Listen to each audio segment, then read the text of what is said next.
So hello friend, welcome to my YouTube channel. So today we will discuss about data mining. Data mining क्या होती है? तो the process of extracting the useful information to identify the pattern, trend and useful data that would allow the business to take the data driven decision. तो ये data mining एक process होती है जिसमें आप किसी भी ह्यूज अमाउंट और कोई किसी भी डाटा बेस में से आप एक्सट्रैक्ट करते हो useful information. Useful the process of extracting the useful information आप वहाँ से एक्सट्रैक्ट करते हो और उस यूज़फुल इंफॉर्मेशन को आप अपने बिजनेस में एक मतलब डिसीजन के तौर पे लेते हो. क्योंकि आप किसी भी फ्लिपकार्ट का डाटा ले रहे हो, उसमें ह्यूज अमाउंट में डाटा है. अगर कोई कस्टमर जाके उस पर परचेस और कुछ भी परचेस करता है तो उसका डाटा वहाँ पर सेव हो जाता है. और फिर जो बिजनेस एडमिनिस्ट्रेटर होते हैं, जो कि बिजनेस एनालिटिक्स होते हैं, उस डाटा को यूज़ करके वो पैटर्न्स निकालते हैं, ट्रेंड ढूंढते हैं कि किस प्रोडक्ट को ज़्यादा सेल हुई है. तो इस तरह से business to take the data driven decisions from the huge set of data is called data mining. So data mining is a process of extract a specific data और useful data निकाल जाते हैं. ये जो भी unnecessary डाटा उसको वहाँ पे वह फिल्टर कर देते हैं to solve the business problem. So this process include the various services such as text mining भी कर सकते हैं, वेब माइनिंग ये जो भी वेब पे जो भी डाटा स्टोर होता है, audio video mining. So there are different types of mining. So types of data mining. First is the types of data mining. There are the 5 types of data mining. First is the relational data mining, data warehouse, object relational database and data repositories and transactional database. So ये कुछ types होते हैं data mining के.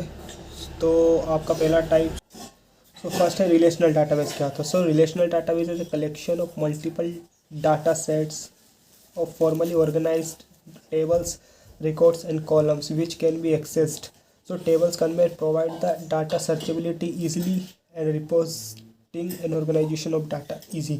So relational database कुछ नहीं होता है. इसमें जो भी आपका डाटा रहता है वो टेबल्स और रिकॉर्ड्स के फॉर्म में स्टोर होता है, तो उसको एक्सेस करना बहुत ही ईजी हो जाता है. उसमें से आप किस तरह से डाटा माइन करते हो, किस तरह से इंफॉर्मेशन एक्सट्रैक्ट करते हो, ये होता है आपका रिलेशनल डाटाबेस.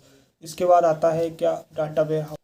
अब आता है डाटा वेयर हाउस. क्या होता है? तो data ware house the important technology that collected the data from the different source. जो भी डिफरेंट सोर्स से जो डाटा आता है और जो भी डाटा स्टोर होता है डाटा वेयर हाउस में, वहाँ से आप किस तरह एक्सट्रैक्ट कर सकते हो डाटा को, ये होता है data ware house mining. So with in the organisation from the business insight. So the huge amount of data comes from the different sources like marketing and financing and the different other sources from the flat files and operational files.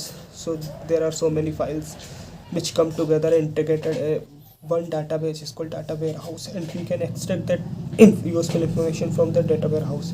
So the third type is data repository. So the data repository is generally referred to the destination of data storage where all the files are stored in one place.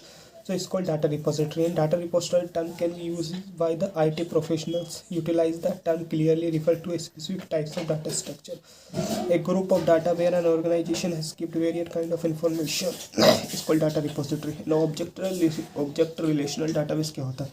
So object relational database होता है जो कि आपका combination होता है object oriented programming language and the relational database. यहाँ पे आप ऑब्जेक्ट ओरिएंटेड प्रोग्रामिंग लैंग्वेज का यूज़ करते हो और रिलेशनल डाटाबेस का यूज़. ऑब्जेक्ट रिलेशनल डाटाबेस में आप क्या करते हो? ऑब्जेक्ट मतलब ऊप्स कॉन्सेप्ट को यूज़ करते हैं और रिलेशनल डाटाबेस को यूज़ करते हैं. ऊप्स कॉन्सेप्ट कौन से होते हैं?